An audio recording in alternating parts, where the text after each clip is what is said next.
How to set and achieve SMART goals in Forex trading. So sa video na to, itatakal natin kung ano ba ibig sabihin ng SMART goals, ano ba yung benefits nito, and kung paano ba tayo gagawa nito step by step. Or sa huli, bibigay ko yung mga common pitfalls to avoid and mga real-life success stories. So, ready ka na ba? Let's go! So, ibig sabihin ng SMART, S-M-A-R-T. Yung S, ano yung S doon? S doon, ibig sabihin is specific.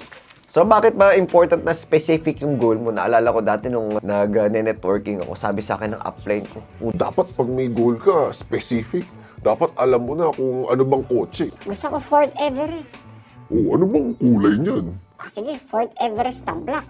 Tapos ano ba yung ano niyan, yung variant? Fort Everest na black na 4x4. Magkano ba yan? 2.28 million. Hindi ko alam kung magkano, basta yun. Kailan specific daw. Hindi ko naman masyadong nagisong time na yun, so sinasabi ko na lang, okay, sige. Pero ang na-realize ko, kaya pala, pinapaspecify nila yung goal kasi important na nai-imagine mo na siya beforehand kahit na wala ka pa nun.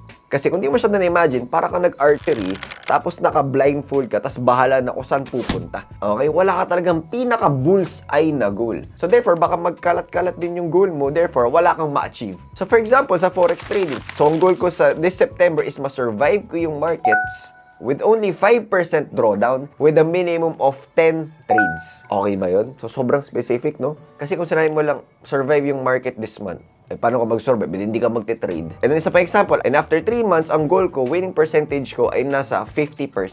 Basta make sure na very specific. So which brings me to my next letter, which is letter M. Sabi ng letter M is measurable. So ang nangyari na survive mo na yung market, so next na goal mo naman is to profit. For example, ang goal ko naman ay 5% this month.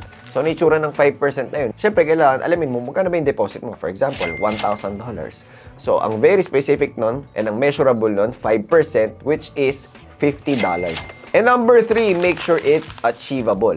Okay din na realistic yung goals mo. Para hindi ka matadown, syempre, kung hindi mo ma-achieve yung sobrang laki ng mga goals mo, kasi yung iba sinasabi nila, aim for the stars and you will land on the moon. Mas malayo yung goal nila para pag nag-fail sila, at least malayo din yung napuntahan nila. So for example, sinasabi ni Grant Cardone, ang favorite ni Grant Cardone, 10x. 10x your goals, man. Dream big. for example, ang i-goal mo, Ferrari, after 1 year, baka ma-hit mo yung Geely, di ba? Or ma-hit mo yung Honda. Hindi ko masasabi kung ano talaga yung okay dito kasi depende talaga to sa'yo. Depende talaga sa tao. To, gusto mo ba yung sobrang realistic? Or gusto mo yung shoot for the stars and land on the moon? So, ikaw bahala kung ano yung gusto mo. So, anyway, gusto ko malaman kung ano yung mas okay. Ano ba yung mas gusto mo, realistic or yung shoot for the stars? Comment mo lang. So, next is yung R is relevance or relevant. So, for example, gusto mo kumita ng 10,000 a day, yun yung i-goal mo. Okay? Pero gusto mo namang lifestyle, hindi ka masyado nakatutok sa charts, gusto mo 30 minutes a day ka lang, gusto mo high probability trades, so hindi siya nag-a-align. So kailangan, ang goal mo, so for example, is, so gusto mo yung balance na lifestyle, ang paggawa mo ng goal is dapat either weekly or monthly, hindi dapat daily. Kasi usually yung daily, para yan sa mga day traders and sa mga scalpers. So again, if gusto mo yung balance na lifestyle, yung hindi ka naghahabol daily, ang i-goal mo is per week or per month. Letter T is yung time-bound. So, ibig sabihin ng time-bound is you have to have a deadline for yourself. Okay? Siguro to put a little pressure, pero hindi naman sobrang pressure. Siguro a little lang. So, for example, by this month, ang goal ko is matapos ang modules ng TMT. Or by the end of this month, profitable na ako sa demo account ko. Or by this year, yung laman na ng Forex trading account ko is $10,000 na. Very important talaga to put dates and to put deadlines kasi yun yung nagpapa-excite sa atin eh. And then make sure din nun na we are on the right track. Lalo na kung meron tayong long-term goals like 10 years, 5 years, 3 years, or in a year.